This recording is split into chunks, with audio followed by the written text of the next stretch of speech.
When you lose someone to melanoma and they go that bad, like it was within 5 months he'd been gone when it came back. That's all I had to go by. I didn't know anything else. This whole journey has changed my complete outlook on life. I now know that how precious life is and that how quickly it can change. But I am now a role model for my children in the sense of I will stop the story at me. Dad he just set the bar for me. If he had a goal, he was going for it. If he wanted something, he got it. He made me feel that I could do anything, and he still does now, even though he's not here.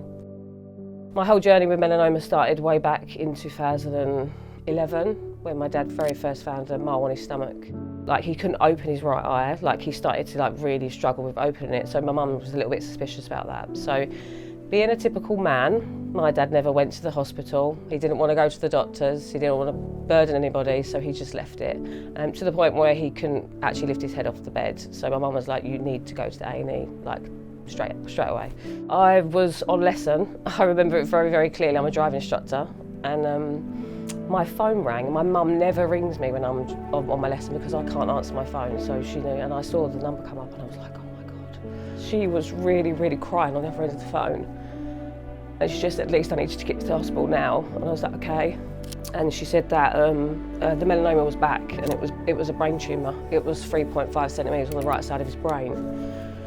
So we went up the hospital, and I think still in a little bit of denial that it was that serious, because our knowledge of melanoma just wasn't, we didn't know nothing about it. Like, we didn't know the depth as how dangerous it could be. In my head still then, I thought to myself, he's going to have it removed and everything will be fine. He had the brain tumour removed at Queen's in Romford. We was thinking, obviously, like I say, it's going to be removed and everything was going to be fine. And then it just wasn't. It just got worse and worse. The melanoma just travelled through his body, and before we knew it, he just couldn't catch up. He couldn't get in front of the melanoma. The melanoma just continued to take over his body. In the October, we got the news that it was terminal and that there was absolutely nothing they could do, and it was just a matter of making him comfortable. I think when you're in that experience, you just think, it's my dad, he's going to survive, you know, like he's always going to be here, he's not going to go, he's only 59, I've got so much more to spend with him, so much more time. But no, it took over. 18th of November, at age of 59, through one mole. And I think that for me, that was just mind-blowing, because I didn't realise the severity of it all.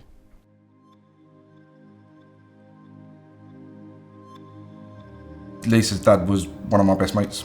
It was the worst case outcome, but he was sort of almost elegant the whole way through it, really, really brave with it all. Life went on. I say on, I think the first 3 years of losing Dad, I was in a complete blur of what had happened. It was complete trauma to the whole family. It was a massive eye-opener to me, how I'm supposed to carry myself, or the best thing for Lisa, for me as a husband, as a dad to our kids. I used to love a sunbed. I had used them for many, many years. Never really connected how dangerous they were. We had the tanning shop like just next door to us at school, didn't we? It was quite popular, wasn't it? It was very popular, very, very. I remember, because I was in the same class as Lisa, I remember always her saying, I'm gonna go like and get like a sunbed and stuff, and I thought, oh, that sounds really good. I think I started about 15, and I used to go on my lunch break, and they knew how old I was. They didn't care. I was in my school uniform. I didn't get told about any dangers of it. I didn't get given any cream. I just used to go in there and top up. You know, everyone was doing it. I've got a tattoo on my leg in memory of Dad. All right, so it's like it's a nice, lovely tattoo. Everything about in that tattoo is to do with my dad. And I took the photo, and I remember looking at it afterwards, and the split was there, and there was a mole sitting right underneath the tattoo. And I looked at it and I thought to myself, hang on a minute, that looks a lot darker than it did before. I ran my hand along it and it was scabby, and I was like, okay, this is my cue to go and get this checked. Walked into that dermatologist's office thinking nothing of it, and I walked back out and he said to me, we're going to get you in next week and I'd like to see you ASAP. What's the urgency? And he just said, if I'm honest with you, we're looking at probably in situ or stage 1 on this leg, it's probably going to be melanoma. I just remember walking out of there and thinking, surely this can't be happening to the same family, you know, why? From my point of view, Nick Jeff had been the only guy that I'd known experienced melanoma, and it was the worst outcome. So with Lisa's first diagnosis, my initial I kept it internal because of the kids and stuff, but it was very much fearful. I remember her being like a warrior, like she was so strong and she got this. Yeah, she was worried, obviously. I feel like also maybe because of what happened to her dad and also the support that she's got like with her husband and everyone. It's just having that uplifted energy to things is important, as especially in the dark moments when the bad news comes. You try and support as much as you can. We've always been there to support her and We'll continue to. yes, and be positive for her. Because I know she'll be Enrica, she's a fighter. Always Warrior. Yeah, warrior. Born a lion.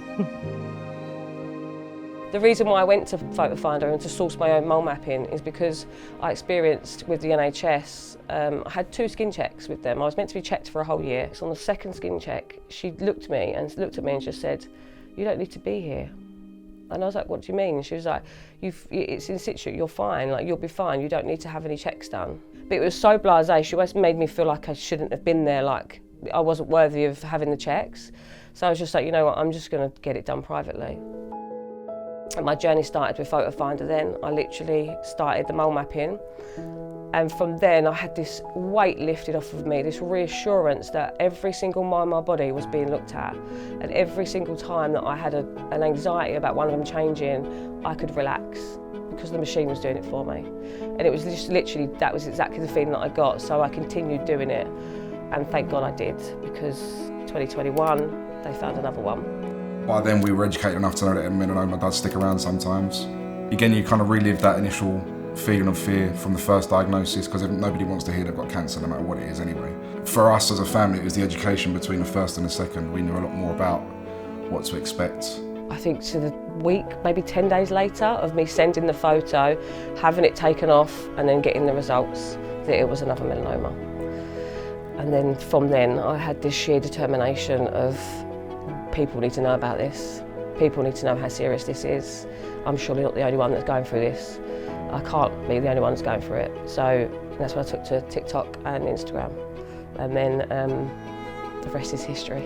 It blew up. And that was it. And then they went viral, yeah. I had to take a little bit of a step back because I was just this ordinary girl from the East End who'd been through a lot of stuff, and she just wanted to put her story out there. The message that needs to be said for skin cancer is so important. The more people I reach, the better. Yeah, pride would be kind of the smallest thing I could say about what she's doing at the moment, for sure. Yeah, it sounds really cheesy, but it's kind of, she's got an impact on saving someone's life in that regard. And again, she'll never admit that, but she does. It's a direct influence of what she's created online and the message she's spreading. So it's amazing to see, for sure.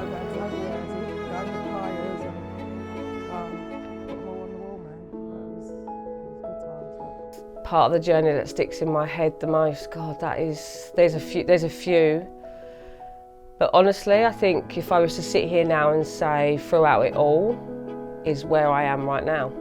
I could have gone so many different ways. Everyone goes different ways in a grief journey, in a diagnosis journey, dealing with everything on top of that. So I feel like, I'm probably going to say this for the first time ever, but I'm actually quite proud of where I am and what I've achieved.